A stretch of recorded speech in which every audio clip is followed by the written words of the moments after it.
இரவு ஜெபம். கர்த்தருக்கு ஸ்தோத்திரம். சங்கீதம் 118:15. நெருக்கத்தில் இருந்து கர்த்தரை நோக்கி கூப்பிட்டேன். கர்த்தர் என்னை கேட்டருளி விசாலத்திலே வைத்தார். கர்த்தர் கொடுத்த நல்ல வார்த்தைகளுக்காய் கர்த்தருக்கு நன்றி செலுத்துவோமாக. கிறிஸ்துக்குள் பிரியமானவர்களே, இன்னைக்கு நம்மளுடைய வாழ்க்கையில எத்தனையோ நெருக்கமான சூழ்நிலைகள் வருகிறது. ஆனாலும் அந்த வேளையில நாம் துவண்டு போகாதபடிக்கு கர்த்தரை நோக்கி கூப்பிடும் பொழுது கர்த்தர் நம் ஜெபத்தை கேட்டு நம்மை விசாலத்துல வைப்பார்.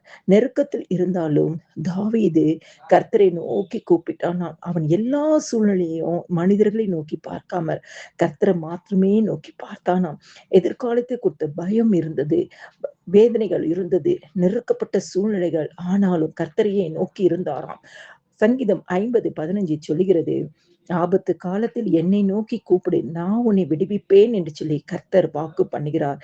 கர்த்தர் நம்மளுடைய கூக்குரலை கேட்கிற தேவனாய் இருக்கிறார். ரோமியா 33:3 சொல்லுகிறது, என்னை நோக்கி கூப்பிடு, நான் உனக்கு உத்தரவு கொடுத்து நீ அறியாததும் உனக்கு எட்டாதுமான பெரிய காரியங்களை உனக்கு அறிவிப்பேன் என்று சொல்கிறார். கர்த்தரை நோக்கி நீங்க கூப்பிடும் பொழுது கர்த்தர் நீங்க அறியாததும் எட்டாதுமான பெரிய காரியங்களை உங்களுக்கு அவர் அறிவிப்பார். ஆண்டவர் நெருக்கத்தின் காலத்துல விசாலமான இடத்துல கொண்டு போய் வைப்பார். இன்னைக்கு நம்மளுடைய வாழ்க்கையில நான் நெருக்கப்பட்டுட்டேன்ப்பா, இன்னைக்கு நான் ஒடுக்கப்பட்டுட்டேன், இன்னைக்கு நான் கூனி குறுகி நிற்கிறேன், அவமானத்தின் மத்தியில இருக்கிறேன், இன்னைக்கு வெட்கத்தின் மத்தியில இருக்கிறேன் என்று கண்ணீர் விடுகிற ஏராளம் பேர் உண்டு. ஆனா வேதம் நமக்கு சொல்கிறது, கர்த்தர் என்னை கேட்டருளி விசாலத்துல வைத்தாராம். ஆண்டவர் விசாலத்துல வைக்கிற தேவன், எல்லா பிரச்சனைகளையும் மாற்றுகிற தேவன்.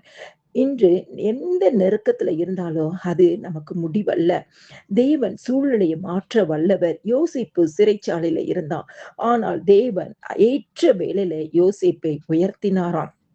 இன்னைக்கு உங்களுடைய வாழ்க்கையிலையும் எத்தனையோ காரியங்கள் நெருக்கப்பட்டு இருக்கலாம். வியாதியினால நெருக்கப்பட்டு இருக்கலாம், பண கஷ்டத்தினால் நெருக்கப்பட்டு இருக்கலாம், பிள்ளைகளினால நெருக்கப்பட்டு இருக்கலாம், எந்த காரியமும் முன்னேற்றம் அடையவில்லையே என்று சொல்லி வருத்தப்பட்டு நெருக்கப்பட்டு கொண்டு இருக்கலாம்.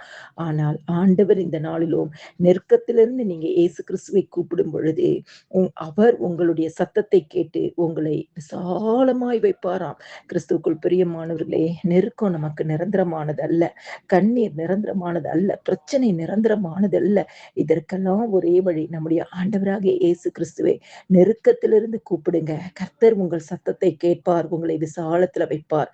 எல்லா துதியும் கனமும் மகிமையும் ஸ்தோத்திரமும் என் ஆண்டவராகிய இயேசு கிறிஸ்து ஒருவருக்கே செலுத்துகிறேன். ஆமென்.